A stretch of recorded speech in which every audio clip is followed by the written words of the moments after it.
All right, so we have Jarek Chu with us. We're going to talk about net operating income boosters, basically other ways besides, of course, coming in there and just increasing rents with tenants to add value to your apartment building that will hopefully be a complementary effect that will help your tenants as well. So we're going to talk to them about today the effects of actually doing this, both for the short term and the long term, and happy to dive in. So Jarek, take it from here.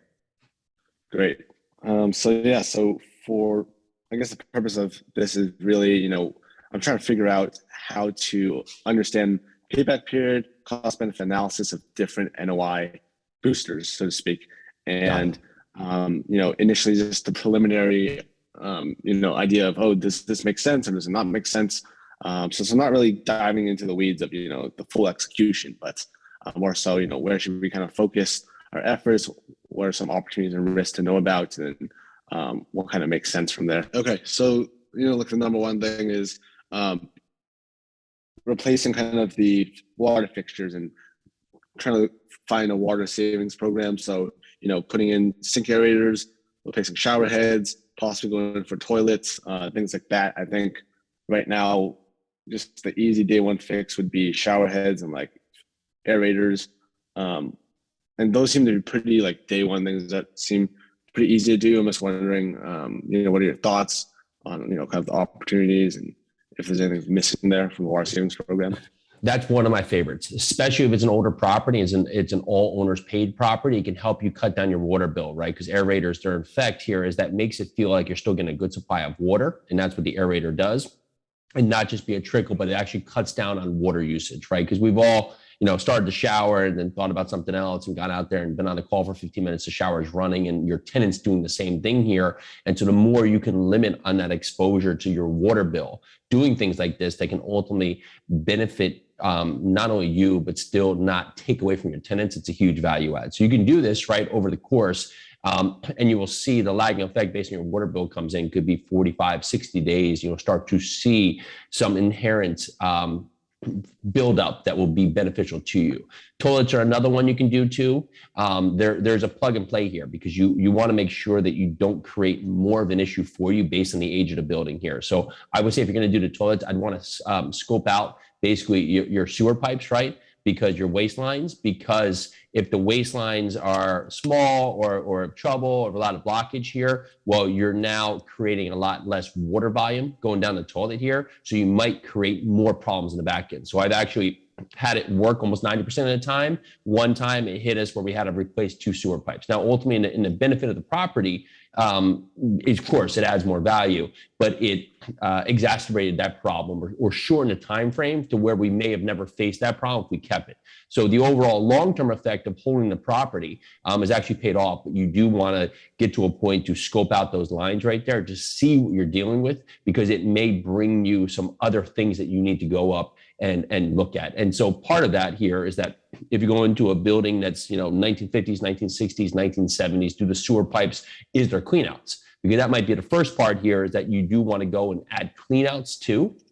That's, again, it's not something that you can see on paper as an NOI booster, but it's something that can help build out to the efficiency of your building. So the part thing for the NOI booster is there's things that are going to add, and there's other things you may need to do that you won't be able to see on paper. Right. So you talk about like anything like the podcast, like we do podcasts, right? It's great to get out to the audience, but I can't see like a real time effect of like all the people that it's helping out there because it's just helping, right? And we're having great feedback from it. But in the same part with water savings, you can see a direct dollar to dollar effect. However, if you went out there and were building new development and you decide with that new development, say you're in Arizona, I'm just picking somewhere out where it's predominantly high, right? You can look at different, of course, materials for your roof. You can also look at putting a bunch of trees out there that may add more shade to the building. So it's going to be hard to quantify on what the savings will be, but it can be built in that there will be savings because instead of having the sun beat on the building all day, the trees will now provide shade, right? And so looking at it both sides of what's my plug and play there. Got it. And I guess for knowing, what makes sense in terms of, savings, and if you can even realize savings, is really just about, the rates for like gallon per flush, gallons per minute, and then kind of calculating the savings there, and then seeing like a payback period within your hold, right? Is that kind of just the method to use? So you want to look at what's the return I'm seeking here, because there's many companies that can come out there, and you can look at a few different spots. There's water saving companies you can go over and talk to and give you an estimated savings, right, over the course of a lifetime. So you can look at your past water bills, whether it's done quarterly, monthly, however it's done here, every 2 months, right? So, and see what has been my water usage, and then what will be my potential savings here if I make these changes. Now, is it going to be apples for apples? No, but they're pretty good and pretty close. Because on the other front, you could look at different things to separately meter the units, or other points here where you can change it up. Or even on the other side, you could do zero of this, although I do suggest looking at some kind of water savings program, but create a bill back that can be for the tenants if it's going to match the area, right? Because the bill back can also help to have the other effect. There's the RUBS process where you're doing a ratio of usage billing back to the tenants, or a flat bill back, which people may do based on, owners may do based on unit size, square footage, or other points. What you would hope is that tenants are aware that they're now paying for their exposure of utility usage, that they'll be more apparent of it. Are you going to have a mix of some will, some won't? Yes, of course. But again, like the thought is that will be hopefully more helpful to keep tenants more aware of this approach. Okay. And I didn't touch on before you jump in there, returns. Typically, we're looking for a return over the course of like 3 to 5 years. That's our typical hold period. So we want to see a typical return of at least 12% really on our money for that to go in there. And that's why things like a solar that's going to have a long span of life before we really see that is, and it's so day one cost prohibitive, depending on where it is, or there's going to be something that will have to get passed on to the next owner that makes it something that's hard to go after to use solar. Mm-hmm, mm-hmm. Okay. And for, I think a pretty easy one, I don't know how effective it is, but like just tenant, information, and like just informing them about the program, and just trying to see if you can get them to be more, conservative with utilities and whatnot. I mean, just a simple like 1% reduction just from that could be pretty huge, and it's a pretty cost efficient way of, lowering expenses. Do you see any opportunity for that? Maybe like, is it just like posting signage and, maybe hosting like a contest or something for every month or something for the lowest unit or something? Is there a lot of play there, or is it kind of just hit or miss?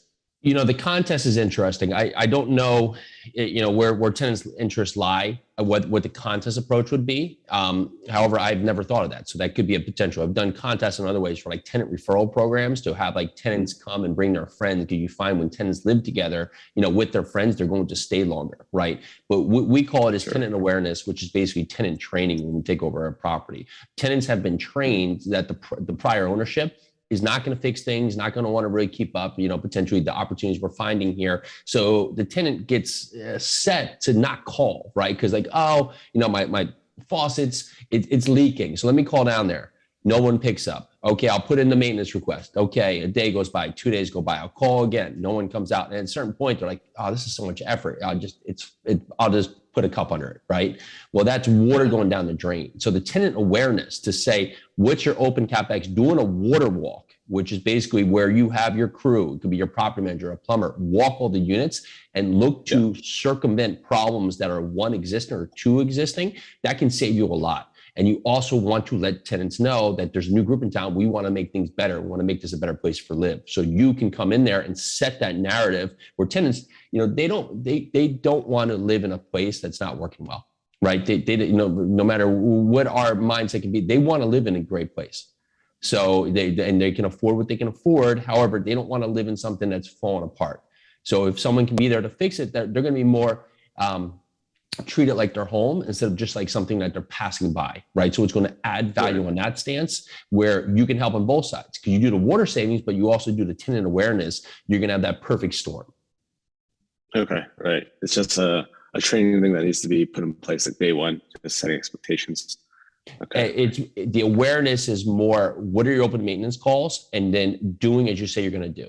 Give us those calls, and there's going to be a certain point where there's going to be a time frame that's allowable. Say 48 hours to respond to have something fixed, or emergency is going to be 24 hours or less, hopefully 12 hours or less, depending on what the emergency is, right? And so there's going to be certain things like, I don't know, a doorknob is loose, right? That's not going to be like a day one emergency run to, so it's going to be on a list, or something with the blinds, right? The day that is not going to be apparent, but you want to set the narrative like, okay, thank you, received. This will be done in this time frame, 48 to 72 hours. Anything emergency on that front will be happen, immediately as available within that first 24-hour time frame.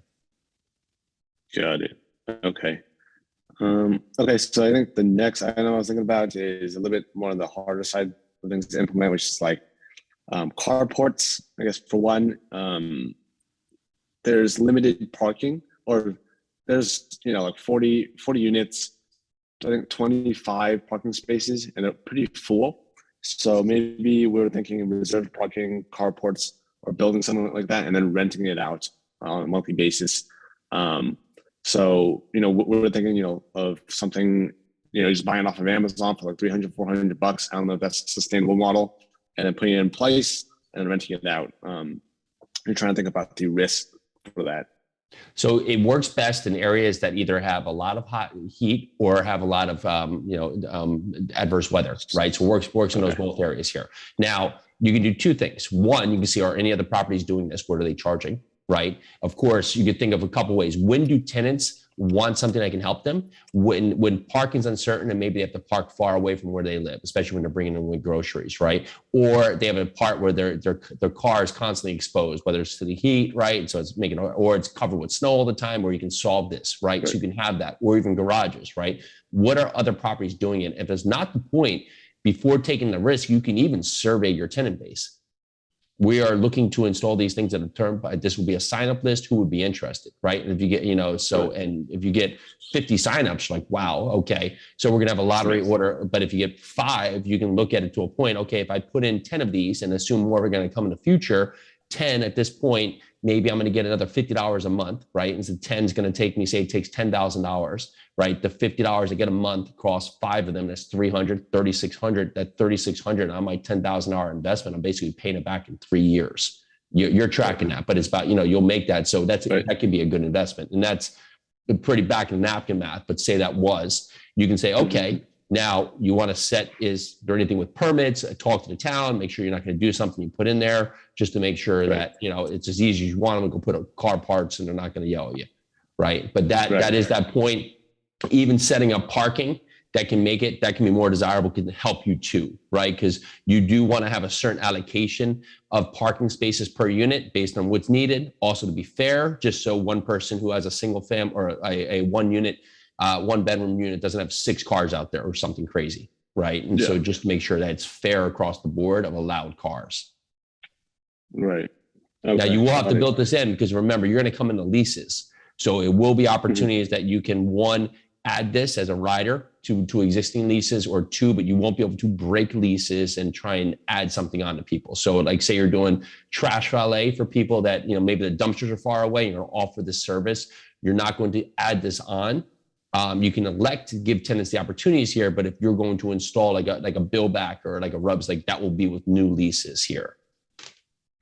Okay, so along with anything that gets charged to tenants or any new services that go with a tenant, does that typically get added on per the renewal of the lease, rather than just? Yeah, the lease is set as terms, right? So you're going to stick to those lease terms. So part of your process here is to say, okay, how does my lease expiration cycle work? So you take your 12-month horizon and you say, I'm going to 4 in January, 6 in February, 1 in March, 7 in April. And then now you can gauge it all the way through here, how you can do your renewal process. Because you do want to look, if I am going to put these charges in, but potentially have some rate increase, what's that overall effect on my tenant, right? Because you may look to say that a all-in price will be better, where if you're trying to do a rate increase, and it's going to be on your tenant base too, like what's happening out there. So if you're going to do a rate increase, say $50, but you really want it to be $30 of rent and $20 of water, is it better for you to go in with that rate increase to say that I'm going to do a $30 rate increase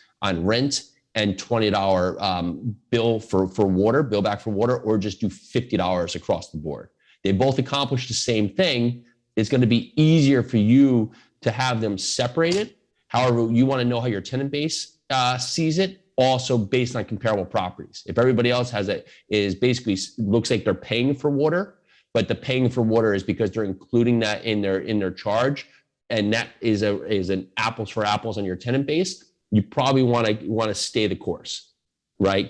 But because you could pay 800 versus the other 800, right? Where if you says on that front, the 800 on that side where the water's included, but if you're 750 with $50 of water bill, that one person who might be more aligned just go the easy 800 where they're paying one check. Okay. Got it. Great. So the next couple items is so we've heard about this plant growth regulator where you essentially spray the grass, it reduces the grass growth, and as a result, your landscaping costs, maybe you can reduce that frequency by 50%, and that gives us a potential savings. I don't know how effective those are, but do you have any kind of tips on whether that's doable or kind of how to do that? Just I know that landscapers may have a conflict of interest. They will obviously want to do the work, but then at the same time, if you're making them spray the work, it kind of defeats the purpose. What do you think about that?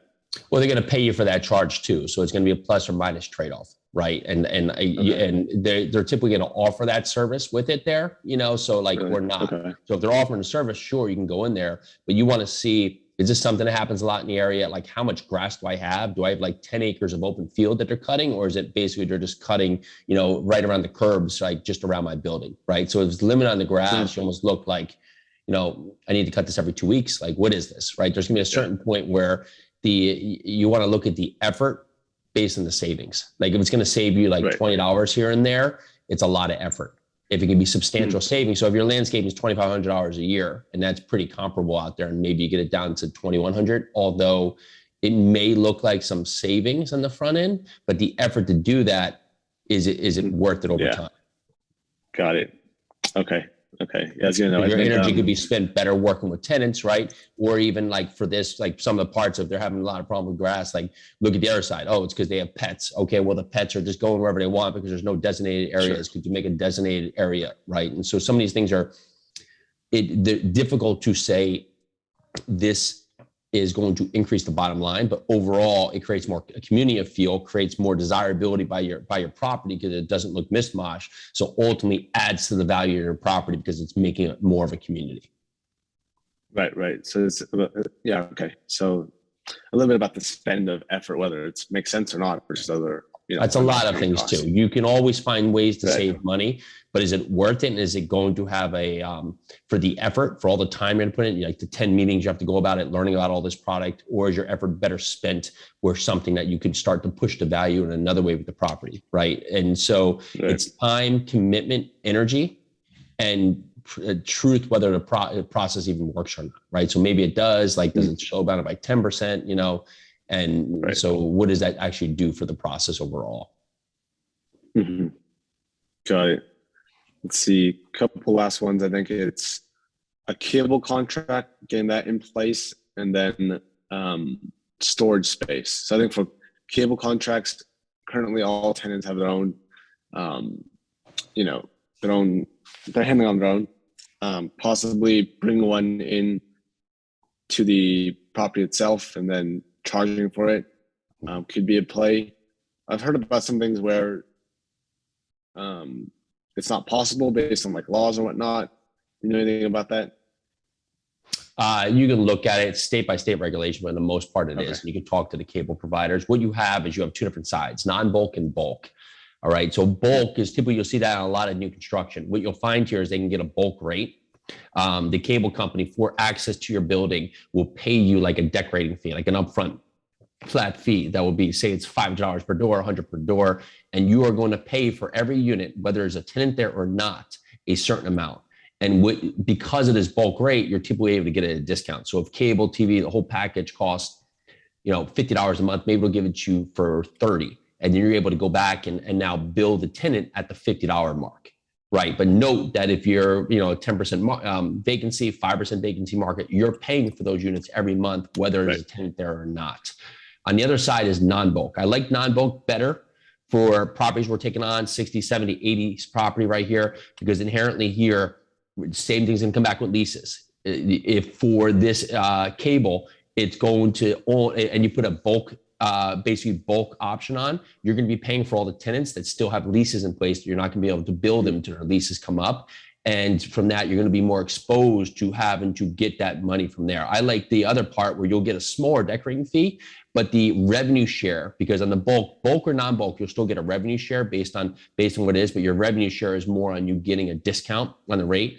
On the non-bulk, you're going to do a revenue share. Say it's, it might be based on the infiltration, how many people sign up, but it's less exposure for us. So if I have 25 tenants show up, sign up, or 100 tenants sign up, I may get, a 25% revenue share versus a 50% revenue share based on sign up with the companies right there. But it puts me at less exposure right now because it's basically committing me to it. I get the upfront, which goes to the bottom line, but then I'm not stuck to having to pay for all these tenants, especially if I'm having the majority of the leases not come on for 6, 8, 9 months.